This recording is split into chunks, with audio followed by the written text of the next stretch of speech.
Welcome to hot and spicy. അങ്ങനെ hot and സ്പൈസിയുടെ യാത്ര ഞാനിവിടെ തുടരാൻ പോവാണ്.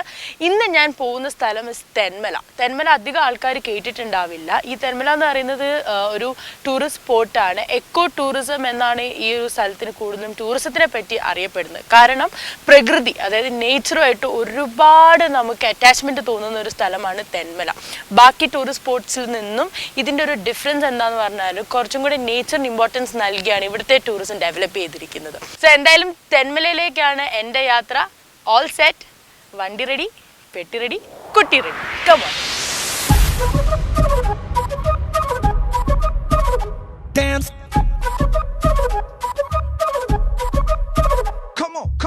സോ ഗൈസ്, ട്രിവാൻഡ്രത്ത് തുടങ്ങിയ എൻ്റെ യാത്ര ഞാൻ പറഞ്ഞ ഡെസ്റ്റിനേഷനിൽ എത്തിയിരിക്കുകയാണ്. ഇതാണ് തെന്മല എന്ന് പറയുന്ന സ്ഥലം.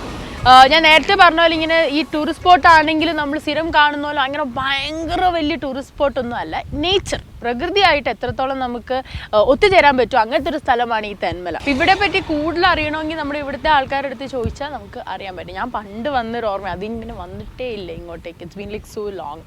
ചേട്ടാ, ഇത് എന്താണ് ഈ സ്ഥലം? ഇത് നേച്ചർ സോൺ. അവിടെ ഇപ്പോഴും മറ്റേ സൈക്ലിങ്ങും സംഭവങ്ങളൊക്കെ ഉണ്ടോ? ആ, ഈ പാലം കഴിഞ്ഞ അപ്പുറത്തെ ബിൽഡിങ്ങിലാണ് അല്ലേ? അവിടെ എങ്ങനെ മറ്റേ ടിക്കറ്റും പാസും ഒക്കെ എടുത്തിട്ട് ആണ്. ഇവിടെ എങ്ങനെ ഈ കച്ചവടമൊക്കെ നന്നായിട്ട് പോകുന്നുണ്ടോ? കുഴപ്പമില്ലാതെ പോകുന്നു. ഇത് പൈനാപ്പിളിന് എത്രയാ? 10 രൂപ. ഞാൻ ഒരെണ്ണം എടുത്തോട്ടെ.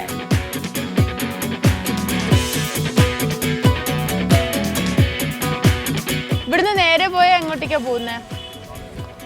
ആ, ഓക്കെ. പാലരുവി, ചെങ്കോട്ട, പിന്നെ കുറ്റാലം. അപ്പൊ ഇവിടെ വന്ന വേറെ സ്ഥലങ്ങളും കാണാൻ പറ്റും. അപ്പൊ ശരി ചേട്ടാ, താങ്ക് യു. കാണാം.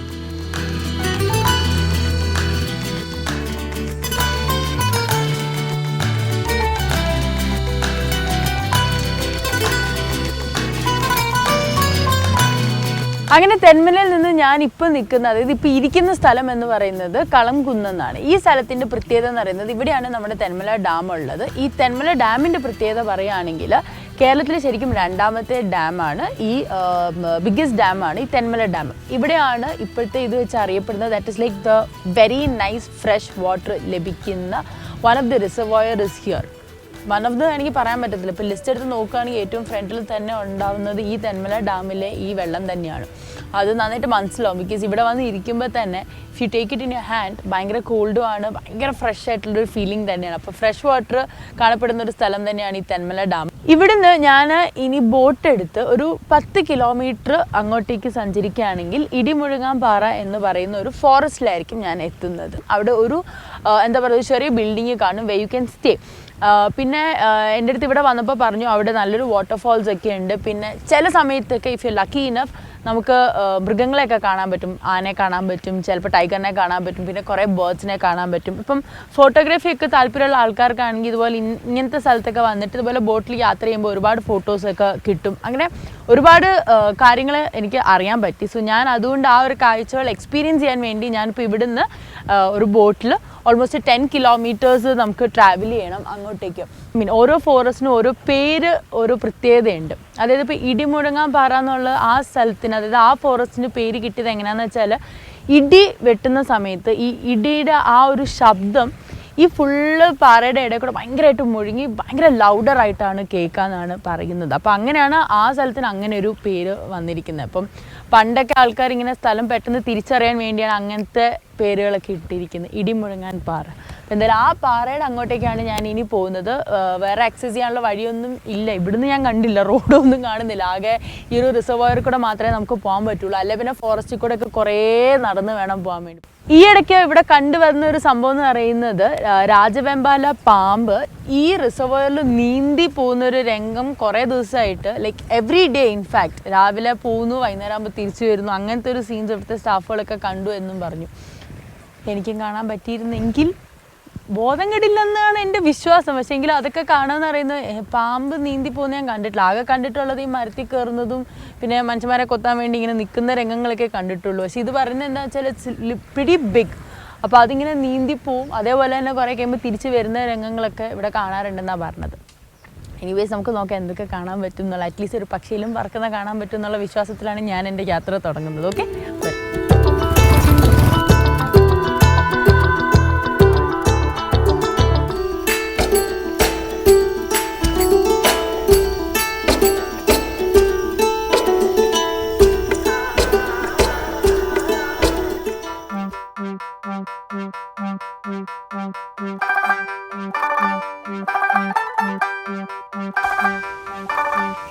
അയ്യോ, ഇതിങ്ങനെ ട്രെക്ക് ചെയ്ത് മിക്കവാറും ഞാനൊരവസ്ഥയാവും തോന്നുന്നത്. നിങ്ങളിപ്പോൾ വിചാരിക്കുന്നുണ്ടോ ഞാൻ ഈ കാട്ടിക്കൂടെ എങ്ങോട്ട് പോവുകയാണെന്നുള്ളത് അല്ലേ? സോ ബേസിക്കലി ഇവിടെ ഒരു ചെറിയ, ഈ കാട്ടിൻ്റെ ഉള്ളിലൊരു ചെറിയ എന്താ പറയുന്ന, ഒരു അരുവിയൊക്കെ പോലെ ചെറിയ വാട്ടർഫോൾസ് ഉണ്ട്. അപ്പോൾ അത് തപ്പിയിട്ട് ഞാൻ പോവുക.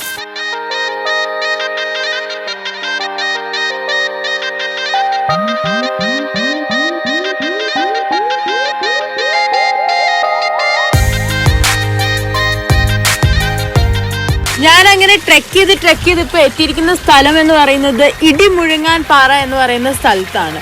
സോ ഇവിടുത്തെ ഇത് ശരിക്കും ഒരു വലിയ വാട്ടർഫോളാണ്. പക്ഷേ ഇപ്പം ചെറിയ സമ്മർ ടൈമൊക്കെ ആയതുകൊണ്ട് കുറച്ച് വെള്ളം മാത്രമേ ഉള്ളൂ. But these are called your natural bathtubs. Because ഇതെന്ന് പറയുന്നത് കുഞ്ഞു കുഞ്ഞല്ല, അത്യാവശ്യം വലിപ്പമുള്ള ഹോൾസാണ്. പക്ഷെ ഒരുപാട് ആഴമൊന്നുമില്ല ഈ ഹോൾസിന്. അപ്പോൾ എന്താ വെച്ചാൽ നമ്മളിപ്പോൾ ഇറങ്ങി കുറേ നേരം നമുക്കിവിടെ കിടക്കുകയാണെങ്കിൽ ഭയങ്കര പീസ്ഫുൾ മൈൻഡാണ്. ആൻഡ് ഈ വെള്ളം എന്ന് പറയുന്നത് നല്ല ഭയങ്കര ഫ്രഷ് വാട്ടറാണ്. നല്ല തണുപ്പുണ്ട്, കുടിക്കാനും നല്ല ടേസ്റ്റ് ആട്ടോ. നമ്മൾ സാധാരണ കുടിക്കുന്ന വെള്ളത്തിനെക്കാട്ടിൽ എന്തൊരു പ്രത്യേക ടേസ്റ്റ് ഉണ്ട്. One of the reason is because ഇത് ഫോറസ്റ്റിൽ കൂടെ ഒഴുകി വരുന്ന വെള്ളം ആയതുകൊണ്ട് ഒരുപാട് മെഡിസിനൽ വാല്യൂസ് ഉണ്ടാവും. ഇതൊക്കെ പറഞ്ഞപ്പോൾ എൻ്റെ പേരെന്തായിരുന്നു? എലീന പടിക്കൽ, കറക്റ്റ്. ഇതൊക്കെ പറഞ്ഞ് ഫുള്ള് എന്താ നേച്ചറിൽ ഞാനിങ്ങനെ മുങ്ങിയിരിക്കുകയാണ്.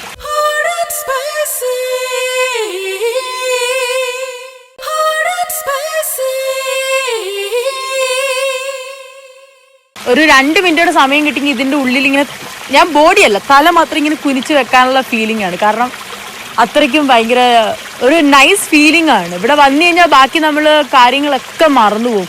ഈ ഫോൺ പിന്നെ ഞാൻ കയ്യിൽ വെച്ചിരിക്കുന്ന കുറേ നല്ല ഫോട്ടോസൊക്കെ എനിക്ക് എടുക്കാൻ പറ്റുമല്ലോ എന്നുള്ള വിശ്വാസത്തിൽ മാത്രമാണ് ഇങ്ങനെ എടുത്തു വെച്ചിരിക്കുക. അല്ലെങ്കിൽ ഇവിടെ റേഞ്ചും ഉണ്ടാവില്ല, ഒന്നും ഉണ്ടാവില്ല. കുറേ നാൾ നന്നായിട്ട് ഇങ്ങനെ പീസ് ഇങ്ങനെ ഒച്ചയായിട്ട് ഇങ്ങനെ. യാത്ര കഴിഞ്ഞ് ഞാൻ തിരിച്ച് എത്തിയിരിക്കുകയാണ്. Very beautiful place. ശരിക്കും പറഞ്ഞാൽ ഈ ഫോറസ്റ്റിലൊക്കെ പോയിട്ടുണ്ടെങ്കിലും ഇതുപോലെ ഒട്ടും ആൾക്കാരും ഒന്നും ഇല്ലാത്ത ഭയങ്കര സൈലൻ്റ് ആയിട്ടുള്ള ഒരു ഫോറസ്റ്റിൽ ഞാൻ ആദ്യമായിട്ടാണ് പോകുന്നത്. നല്ലൊരു എക്സ്പീരിയൻസ് തന്നെയാണ്. ആൻഡ് തിരിച്ചു വന്നപ്പം എനിക്ക് വേറൊരു കാര്യം കൂടെ അറിയാൻ പറ്റിയ എന്താണെന്ന് വെച്ചാൽ, ഈ റിസർവോയറിൻ്റെ അടിയിൽ ഒരു ബംഗ്ലാവ് ഒളിഞ്ഞ് കിടപ്പുണ്ട്. അത് ആക്ച്വലി പണ്ട് ബ്രിട്ടീഷുകാർ നിർമ്മിച്ചൊരു ബംഗ്ലാവാണ്. ആൻഡ് കണ്ണാടി ബംഗ്ലാവ് എന്നാണ് അതിന് പറയുന്നത്. ഇറ്റ് സീംസ് ഒരു 3 years ബാക്ക് പണ്ട് ഈ റിസർവോയറിലെ വെള്ളം വറ്റിയപ്പം അത് കണ്ടു എന്നാണ് പറയുന്നത്. അപ്പം ശരിക്കും വെള്ളമൊക്കെ കുറച്ച് വറ്റി കഴിയുമ്പോഴത്തേക്കും ഈ ബംഗ്ലാവ് കാണാൻ പറ്റും. അത് ഭയങ്കര ഒരു സർപ്രൈസിങ് ഫാക്റ്റ് ആയിരുന്നു കേട്ടോ. തിരിച്ച് വന്നപ്പോഴാണ് ഞാൻ ആ സത്യം അറിഞ്ഞില്ല. ഞാൻ എങ്ങനെയെങ്കിലും മുങ്ങി തപ്പിയത്.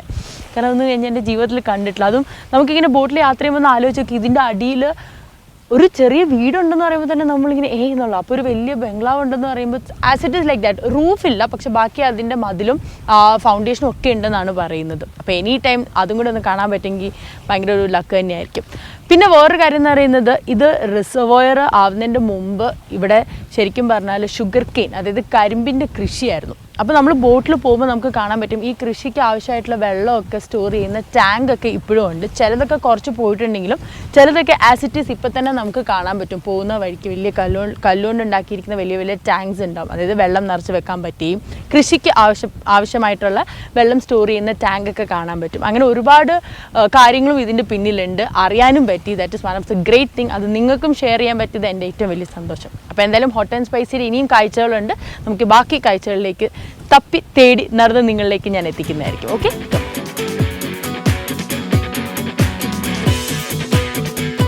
അങ്ങനെ എൻ്റെ യാത്രയൊക്കെ കഴിഞ്ഞു. സാധാരണ യാത്രയൊക്കെ കഴിഞ്ഞ് പിന്നെ നിങ്ങൾ കാണുന്ന ഒരു സീൻ എന്ന് പറഞ്ഞാൽ, ഞാനും വേറൊരു ഷെഫോ അല്ലെങ്കിൽ കുക്ക് ചെയ്യാൻ റെഡി ആയിട്ട് നിൽക്കുന്ന ഒരു ചേച്ചിയോ ചേട്ടനോ, ഒരു കിച്ചൻ്റെ അന്തരീക്ഷം, പിന്നെ ഒരു വീട്, ഇതൊക്കെയല്ലേ സാധാരണ നിങ്ങൾ കാണാറുള്ളത്. പക്ഷെ ഞാൻ പറഞ്ഞ എന്തായാലും ഞാൻ ഒരു വലിയ കാട്ടിൽ വന്നു. കാട്ടിലെ എക്സ്പീരിയൻസ് ഒക്കെ ഇങ്ങനെ മനസ്സിലാക്കിക്കൊണ്ടിരിക്കുകയാണ്. ആരാണോ എന്തോ.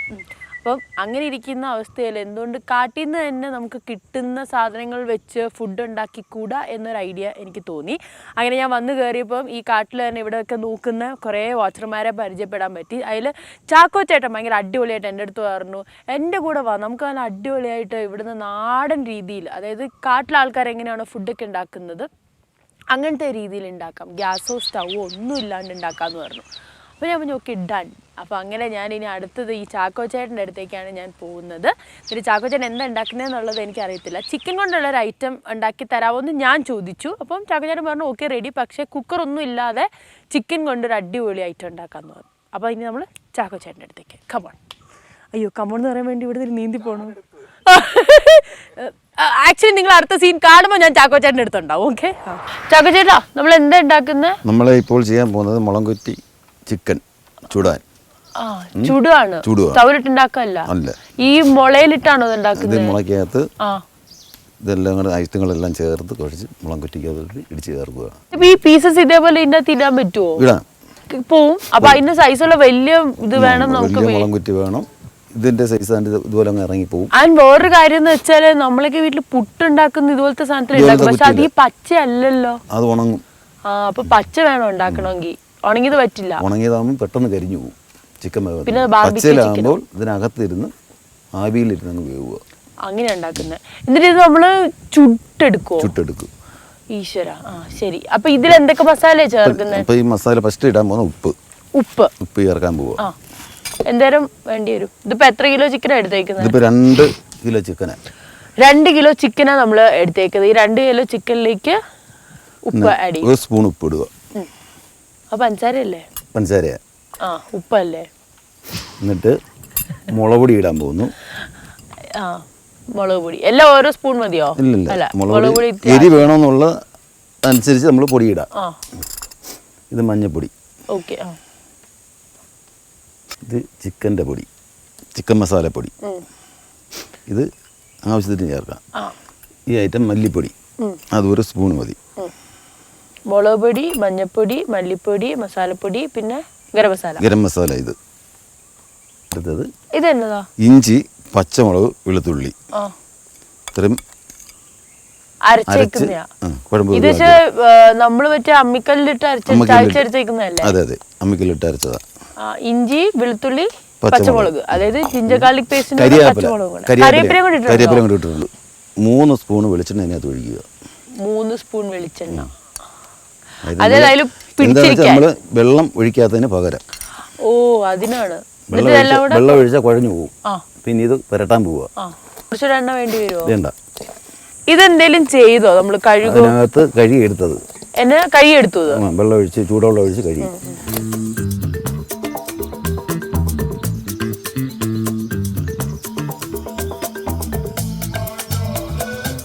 ഇത് കുഴച്ച എത്ര സമയം നമ്മൾ? 15 മിനിറ്റോളം ഇരിക്കണം.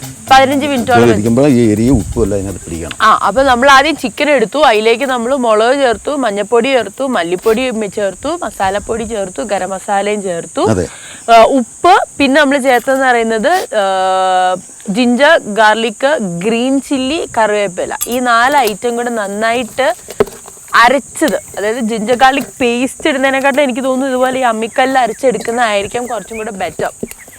ഇടിച്ചെടുത്തതെന്നും കൂടെ പറയാം അല്ലേ? അതിന് ഈ സംഭവം ഉണ്ടാക്കുന്നതിന് എന്താ പറയാ? ശരിക്കും അരച്ചെടുത്തത് തന്നെയാണോ?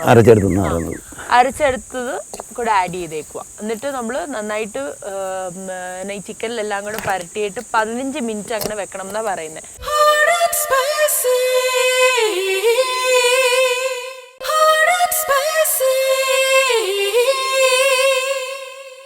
ചാക്കോച്ചേട്ട, ഇതിലിപ്പോ നമ്മള് വെള്ളം ഒന്നും ആഡ് ചെയ്തിട്ടില്ല. അപ്പൊ ഇതില് നമ്മള് വെള്ളം ഒന്നും ഒഴിക്കണ്ട. ഒഴിക്കണ്ട. മുളംകുറ്റിക്ക് വെള്ളത്തിന്റെ അംശം ഉണ്ട്, ഇപ്പൊ ചിക്കനും ഉണ്ട് വെള്ളത്തിന്റെ അംശം. അപ്പൊ അത് സെറ്റ് ആയിക്കോളും. പിന്നെ ഇതിപ്പോ നമ്മള് പുറത്തുനിന്ന് മേടിച്ച ചിക്കനാ. സാധാരണ ഇപ്പൊ കാട്ടിലൊക്കെ ആണെങ്കിൽ താമസിക്കുന്നവരാണെങ്കിൽ വീടുകളിൽ നിന്ന് വാങ്ങിക്കും. ഇവിടുത്തെ നാടൻ കോഴിയായിരിക്കും. ഓ നൈസ്. അതായത് കാട്ടിൽ നിന്ന് പിടിച്ചൊന്നും ഉണ്ടാക്കത്തില്ല. ഇല്ല, കാട്ടിലെ ഒരു ജീവികളെയും പിടിച്ച് നമ്മളൊരു ഭക്ഷണത്തിന് ഉപയോഗിക്കും. ഞങ്ങളുടെ വിചാരം അങ്ങനെയാ, കാട്ടിൽ ജീവിക്കുന്ന ഒരു കാട്ടിലെ അങ്ങനെ വിചാരിക്കരുത്, ദോഷമാണ്. ഇതെന്താണ് ഈ സാധനങ്ങൾ? ഈ സാധനം എന്ന് പറഞ്ഞാൽ ഇതിന്റെ അടപ്പാണ്. ഇതിന്റെ അടപ്പ്. അതെങ്ങനെയാ കണ്ടുപിടിച്ചേ? അല്ലല്ല, ഇത് നല്ല വേറെ തടിയാണത്. അത് ചൂരല്. യോ, ഇതിനാണോ ഈ മറ്റേ അടിക്കാൻ എടുക്കുന്ന സാധനം? കുട്ടികളെ അടിക്കാൻ എടുക്കുന്ന ഇതാണ്. ഇത് എവിടുന്ന് എടുത്തോണ്ട് വന്നേ? ഇത് കാട്ടിൽ നിന്ന്. ആണല്ലേ? ഇതിപ്പോഴും അറിഞ്ഞില്ല. നേരത്തെ ഇത് വെച്ച് 2 എണ്ണം ഇത്രയും തിക്കായിട്ടുള്ള സാധനമാണ്. മേടിക്കും പൈസ കൊടുത്തു. ഓക്കെ, അപ്പൊ ഇത് വെച്ചാണ് നമ്മൾ ഇതിൽ കുത്തി നിറയ്ക്കുന്നത്. ഇപ്പൊ ഇത് നിറയ്ക്കട്ടെ. നിറച്ചോ. എന്നാലും അതിന് കറക്റ്റ് ഷേപ്പിലതൊക്കെ എങ്ങനെ കണ്ടുപിടിച്ചെന്തോ. ഇതിന്റെ അടിയിന്നപ്പോ നമ്മൾ എങ്ങനെ എടുക്കും ഇനി? ഇത് പൊളിക്കണം, അത് വെട്ടി പൊളിക്കണം. ഓ, അങ്ങനെയൊക്കെയാണല്ലോ. ഒന്നിട്ട് കഴിഞ്ഞാൽ പിന്നെ എടുക്കാൻ പറ്റില്ല. അത് മുറിച്ചിടേണ്ടി വരുമോ? വേണ്ട. ഇനി ഈ കമ്പനി വല്ല അങ്ങ് താത്തു കൊടുക്കണം. അവനെ അങ്ങ് താഴെ പോവാൻ വേണ്ടി.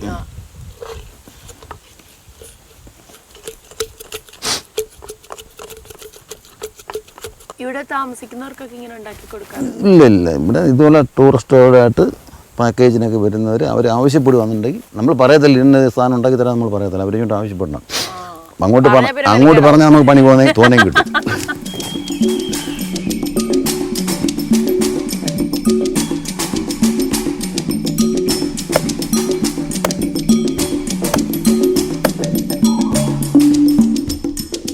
ഇത് അടയ്ക്കട്ടാ? അടച്ചോ. അതിന്റെ സൈസ് നമ്മൾ ചെറുതാക്കി വലിയ ഒരു അടപ്പായിരുന്നു കണ്ടുപിടിച്ചത്. അയ്യോ പതിയെ. തട്ടി മുറിക്കാല് ഇവരൊക്കെ ഇവിടെ ഉണ്ടായിരുന്നോ? ടൈറ്റ് ആയില്ലേ? ടൈറ്റായി.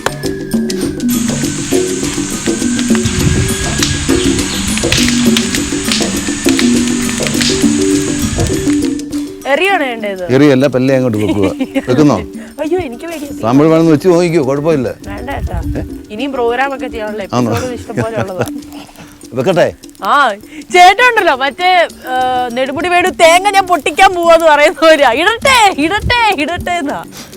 അയ്യോ നല്ല ചൂടാട്ടോ. ഇതിനെ എങ്ങനെ നമ്മള് തിരിച്ചെടുക്ക? എന്നെ പറ്റിച്ചതല്ലേ, കണ്ടോ? തീർന്നു.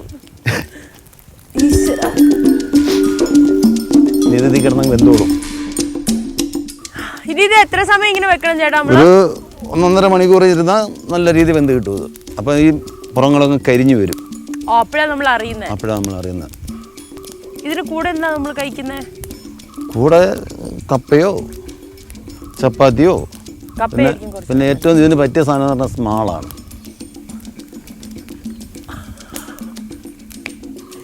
You mean ശകടാ? ചേട്ടൻ പലതും അങ്ങനെയൊക്കെ പറയും. ആദ്യമായിട്ടാണ് ഞാനൊരു കുക്കറി ചോറിന് പോയിട്ട് ചേട്ടാ ഇതിന്റെ കൂടെ എന്താന്ന് പറയുമ്പോഴത്തേക്കും സ്മോളാണ് അടിപൊളി കോമ്പിനേഷൻ. അത് ചേട്ടാ ലാർജ് ആക്കിയാ? ചിക്കൻ തികയില്ല. ചിക്കൻ തികയത്തില്ല.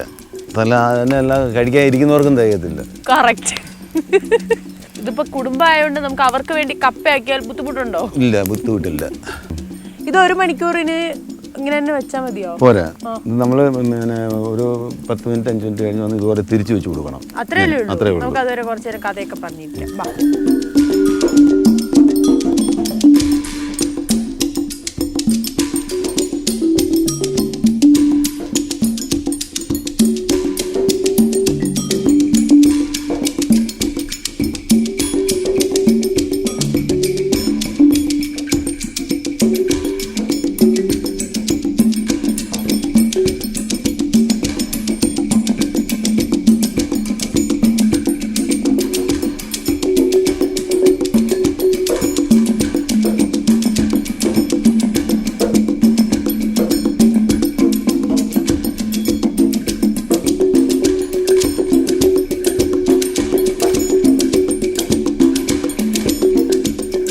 ചാക്കുച്ചേട്ടാ, മുളച്ചക്കൻ അടിപൊളിയായിരുന്നു. ഞാൻ പ്രതീക്ഷിച്ചില്ല ഇത്രയും നല്ല ടേസ്റ്റ് ഇതിനുണ്ടാവും എന്നുള്ളത്. കാരണം ഞാൻ വിചാരിച്ചു ചിലപ്പം ഈ മറ്റേ ഇങ്ങനെ തീയിലിട്ട് ചെയ്യുന്നതുകൊണ്ട് അതിൻ്റെ ഒരു ചൊവയൊക്കെ ഉണ്ടാവും എന്ന് വിചാരിച്ചു. പക്ഷെ അങ്ങനെ ഒന്നും എനിക്ക് ഫീൽ ചെയ്തില്ല. ആൻഡ് ഒരു കാര്യം കൂടെ പറയാട്ടോ, ഈ സംഭവം അവിടെ നിന്ന് ചുടുമ്പോൾ തന്നെ കുക്കറിലൊക്കെ ഒച്ച കേൾക്കുന്ന പോലെ ഇടയ്ക്ക് ഒരു ചെറിയ ഒരു ചെറിയ വിസിലൊക്കെ അടിക്കുന്ന പോലെയൊക്കെ എനിക്ക് തോന്നിയിട്ടുണ്ട്. പക്ഷെ ഇതിൻ്റെ ഈ മസാല ഉണ്ടല്ലോ, അതാണ് ഭയങ്കര ടേസ്റ്റ്. ഭയങ്കര ടേസ്റ്റ്. സൂപ്പർ സാധനം. ഇനി കപ്പയൊന്നും വേണ്ട, ഇത് അല്ലാണ്ട് തന്നെ ഇങ്ങനെ കഴിച്ചാൽ മതി. അത് തന്നെ പറഞ്ഞു, സൂപ്പർ സാധനം. അപ്പൊ എന്തായാലും ഒരുപാട് സന്തോഷമുണ്ട്. Thank you so much. ഈ മുള ഉണ്ടെങ്കിൽ ഇത് ഉണ്ടാക്കാൻ പറ്റുള്ളൂ. പക്ഷേ അതും പച്ച സംഭവം കിട്ടണം, പച്ചമുളക് കിട്ടണം. മറ്റേതിൽ ചെയ്താൽ ശരിയാവില്ല. ഉണക്കമുളകിലാവുമ്പോൾ പെട്ടെന്ന് കരിഞ്ഞു പോകും. ഇല്ലെങ്കിൽ നേരെ ഇങ്ങോട്ടേക്ക് വന്നാൽ മതി. ഇവിടെ വന്നിട്ട് ഇതുപോലെ ചാക്കോച്ചേട്ടൻ്റെ അടുത്ത് സ്പെഷ്യലായിട്ട് പറയണം. ചാക്കോച്ചേട്ടൻ മിണ്ടൂല. ചാക്കോച്ചേട്ടൻ ഇവിടെ എന്നാണെന്ന് ചോദിച്ചാൽ ചിലപ്പോൾ പറയും അതുവരെ ചിക്കൻ കറി ഉണ്ടാക്കി തരാന്ന് പറയും. നമ്മൾ പറയണം ഇതിലിങ്ങനെ ഉണ്ടാക്കി തരണം ചാക്കോച്ചേട്ട എന്ന് പറയുവാണെങ്കിൽ എന്ന് പറഞ്ഞെങ്കിലേ ഉണ്ടാക്കൂ. കുറച്ച് ജാട നമ്മുടെ സ്വന്തം ഇഷ്ടത്താൽ ഉണ്ടാക്കി കൊടുക്കത്തില്ല. അത് പണിയാവും. അപ്പോൾ നമുക്ക് പണിയാവും. ഓക്കെ.